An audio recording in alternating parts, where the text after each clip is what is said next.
there are, in case you haven't been paying attention, only 14 shopping months until the presidential election.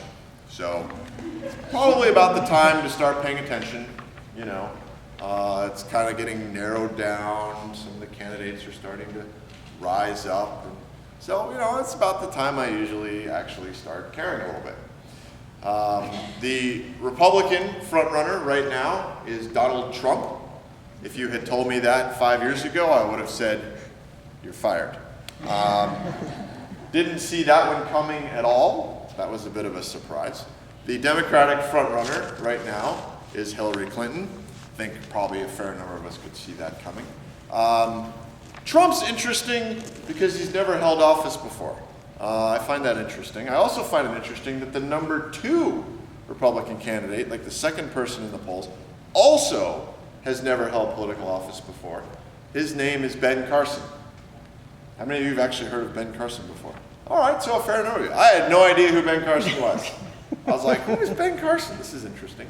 Ben Carson is a black man from Detroit who's not Nate. Nate's around here somewhere. Nate's a black man from Detroit. They're different.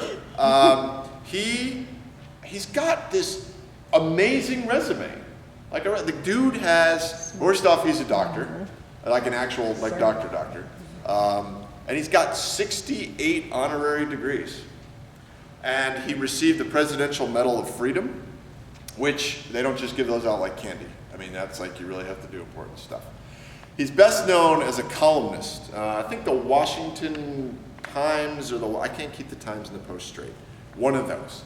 He's got a newspaper column. He's a really well known, apparently, because you all know him. I didn't know who the heck he was. So I went to his website. You know, I'm interested. Didn't know much about him. Went to his website.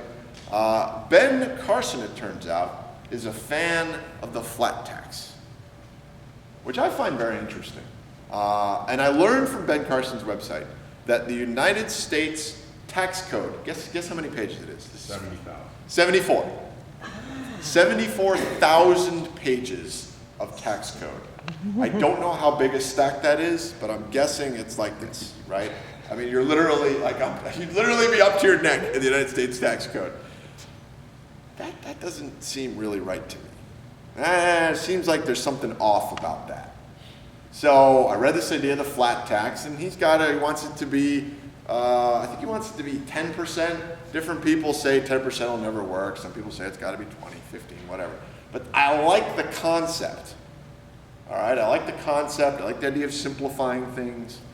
I like the idea of taking power away from the tax and lawmakers, because all this tax code stuff, it's all about power. It's all about controlling this, controlling that. I like just getting rid of that. Take that away. Put it back in the hands of the people. I like that idea. I like that about Ben Carson. The number 2 Democratic candidate is Bernie Sanders, right? Mm-hmm. Now, who's heard of Bernie Sanders before? Yeah, see, I had never heard of Bernie Sanders before. I had to go look up Bernie Sanders too, right? Bernie Sanders, an interesting idea. Bernie Sanders wants there to be a constitutional amendment prohibiting corporate spending on political campaigns. So a for-profit company cannot spend any money giving it to a candidate, which I think is very interesting, because I don't like the idea of somebody having 2 votes. Like if you run a company, you get to spend the money and then you get to spend your own money. And it's kind of like you got 2 votes. I don't really like that. I think it's one person, 1 vote. That's kind of the way it should work. I get really nervous about the amount of money that gets pumped into campaigns by companies that don't necessarily have my best interests in mind. They have their own, but their own are not necessarily those of the people. So I get nervous about that. I saw about Bernie Sanders and I was like, I like this. This is a good idea. Is a constitutional amendment the way to go? I don't know. Now you're getting into areas of politics that are above my pay grade. But I found it interesting. Now, I'm not saying I'm going to vote for Ben Carson, and I'm not saying I'm going to vote for Bernie Sanders. It's early days yet. There's 14 months left. I'm not saying you should vote for Ben Carson or Bernie Sanders. I'm not saying either of those things. Maybe you should, maybe you shouldn't. Maybe you will, maybe you won't. Maybe I will, maybe I won't. What I can guarantee is that you will probably not know who I'm going to vote for before I vote for them. Because they both have good points. And I recognize that. I recognize that this idea that Ben Carson has, I like that idea. I like this idea that Bernie Sanders has. I probably like some things that Hillary Clinton has to say, but I found these two guys more interesting. Donald Trump's only said one thing, it's about immigration. I find it boring. But, maybe his platform will expand. I mean, seriously, go to his website. Positions, immigration. Like, that's it? Got to come up with more, Donald. Give us more, please. But you see, the thing I like about those two things that Ben Carson has and that Bernie Sanders has is that they are both about, at their core, making life better for the poor. That's what they're both about.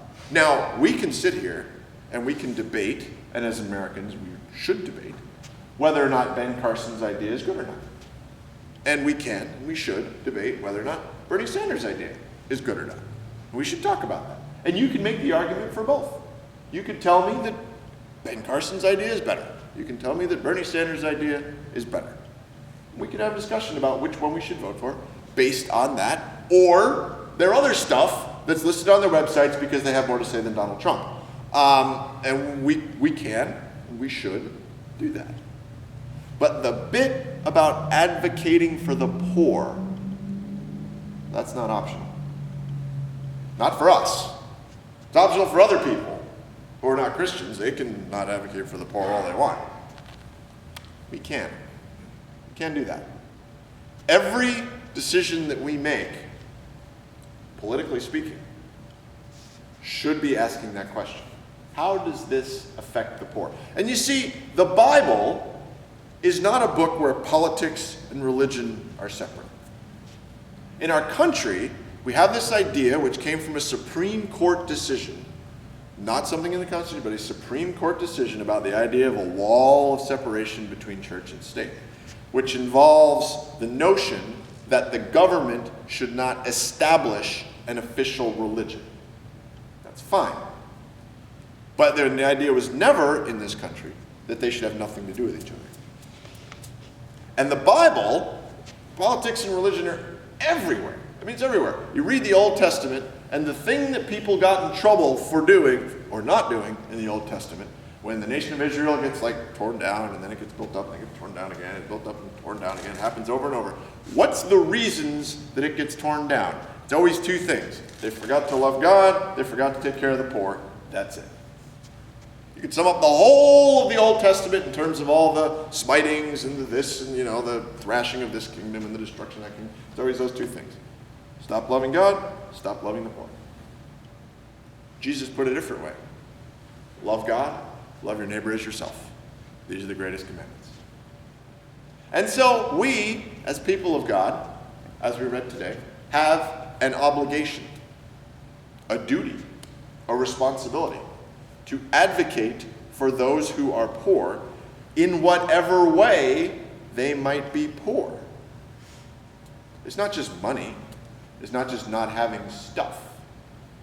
If someone is oppressed, we have a responsibility to speak for them. And not just speak for them like, hey, Ethel and I are having a conversation, I'm going to speak on behalf of this oppressed person, but to speak with our vote. And that makes people nervous in church. And it should, because I'm aware that I'm standing up here giving a sermon, and, okay, in some churches you could do this, but in this one, you're not going to stand up and tell me I'm wrong, or that you disagree. Some churches, a little more feedback, a little more give and take in some cultures. Not in this one. Lutherans, we all just sit there and we judge silently and quietly. That's how we do it. And then we just don't come back. But the fact of the matter is, we cannot divorce politics from our faith. I know that I have power standing up here, and I know that I could easily beat you over the head with my political agenda. But I won't do that. I won't do that. If I start to do that, let me know, gently, lovingly or with a kick. That's fine, and I will correct him. But we can't not talk about politics, y'all. We just can't do it. It just doesn't work. We have got to be able to engage the world around us at all levels with our faith. And that includes our vote. And it includes our conversations. We have a duty and a responsibility that comes from God to recognize how blessed we are, and to in turn bless others, and to speak on behalf of the oppressed, whether they're oppressed because of economics or it's race or you name it. All right? That's what God has entrusted to us. If we fail to do that, read the Old Testament, right? God's going to tear us down and build up something new. Some group of people who will do that, who will advocate for the poor and love God. So we're going to keep talking about politics. We've got some stuff coming up. We're going to have a conversation in a couple of weeks. I forget the exact date about gay marriage, because now that decision has been made by the Supreme Court, we need to decide what we're going to do. That's a perfect example. We talked about race a little while ago. We'll talk more about race in the coming weeks. We'll have more forums about that. We're going to keep talking about it. And I hope we'll talk about politics too. I know we will, because that is all part of it. God asks us to use every resource that we have to bless the poor. Our time, our treasure, our vote. So let's keep talking and figure out what God intends for us to do to make the world a better place. Amen. Amen.